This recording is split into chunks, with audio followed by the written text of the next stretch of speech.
On poursuit la conversation avec le grand patron du projet de TGV, le président-directeur général du constructeur Alto, Martin Hebleau. Bonjour, M. Hebleau. Bonjour, merci de me recevoir. Merci à vous d'être là. Pourquoi est-ce qu'on a choisi d'abord ce tracé-là, là, Ottawa, Montréal, Laval, pour commencer?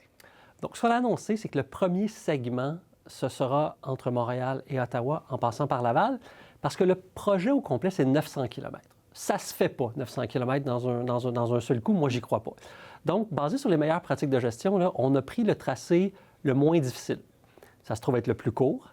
3 villes, Montréal, Laval, Ottawa. Et aussi, c'est dans 2 juridictions. On est au Québec et en Ontario. Il y a quelque chose de symbolique, mais aussi, de façon beaucoup plus importante, c'est que ça permet de mobiliser l'industrie de l'ingénierie et de la construction dans 2 provinces, 2 réalités, d'apprendre des 2 côtés, de faire des erreurs, de s'adapter et ensuite d'aller vers l'Est et l'Ouest. Donc, déjà en soi, c'est un gros projet, mais c'est le plus intuitif pour commencer à saucissonner la bête, comme on dit. Est-ce qu'il y a une chose aussi à voir avec la métropole, la capitale? Est-ce qu'il y a un côté symbolique avec ça? Il y a une symbolique extraordinaire. Relier Montréal à Ottawa, c'est le tronçon qui est très, très, très utilisé aujourd'hui par tellement de monde, par les utilisateurs de train.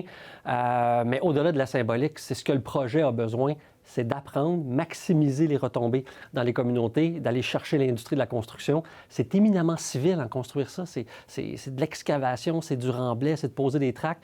Puis ça, on a besoin de monde d'ici, des ingénieurs d'ici. Et là, on a les bassins de population dans les 2 provinces pour commencer.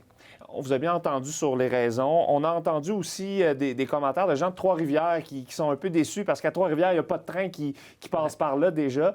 Est-ce qu'on a considéré un autre tracé, par exemple, inclure des villes comme Trois-Rivières qui ne sont pas déjà desservies par un train? J'ai dit ce matin, là, Trois-Rivières, ça sera pas long, on arrive bientôt. Mais pour être certain de bien arriver à Trois-Rivières, il faut bien faire le travail sur le premier tronçon.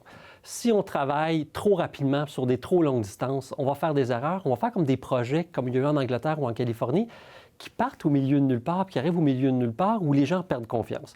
On va bien faire le premier segment, on apprend, et on s'en va tranquillement vers l'Est. Donc, une fois qu'on aura terminé, même pas quand on va terminer, quand on va avoir commencé la construction, on va avoir appris un peu de la réalité, on va tout de suite commencer vers l'Est et vers l'Ouest. Donc, on va aller vers Trois-Rivières, Québec, mais aussi Peterborough. C'est la seule façon de faire des grands projets linéaires. J'en ai fait quelques-uns dans le passé et c'est la meilleure pratique à faire. Trois-Rivières, on arrive bientôt. Ça fait des années qu'on parle d'avoir un TGV, un train grande vitesse au Canada, que ce rêve-là.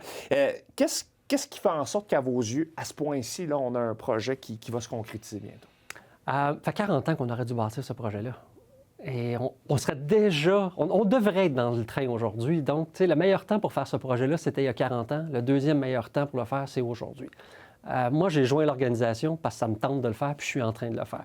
Donc, le projet, il n'est plus dans le si, mais dans le quand et le comment. Donc, on a annoncé ce matin où on commence, avec qui on commence, c'est quoi les 3 stations, où est-ce qu'on installe notre station dans la région d'Ottawa. Bien, il y a des options. Ouais, on va commencer Bien, il y a différentes options. On va toujours avoir plus qu'une option, mais c'est évident que la gare Tremblay a des caractéristiques qui sont intéressantes, notamment d'être bien branchée sur le réseau urbain. Il faut trouver un bon endroit à Laval. Il faut que je me rende au centre-ville de Montréal.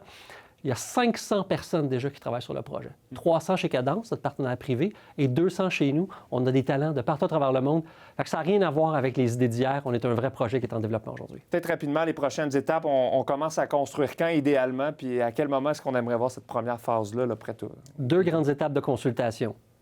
L'hiver qui vient, on consulte sur un corridor très large pour avoir l'avis des Premières Nations et aussi des communautés en général sur où on devrait passer.